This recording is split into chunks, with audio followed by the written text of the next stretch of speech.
एक बार एक प्यारा तोता था, नाम था मित्तू। उसका जन्मदिन आया और जंगल के सभी दोस्त, खरगोश, बंदर और हाथी ने मिलकर एक छोटा सा सरप्राइज पार्टी प्लान किया। मित्तू सुबह उठा तो देखा पेड़ फूलों से सजा था। सभी ने हैप्पी बर्थडे मित्तू कहकर स्वागत किया।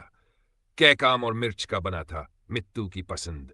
सभी ने गाना गाया, नाचा और मित्तू ने कहा, यह मेरी जिंदगी का सबसे सुंदर दिन है। और इस तरह तोते का जन्मदिन खुशियों से भर गया।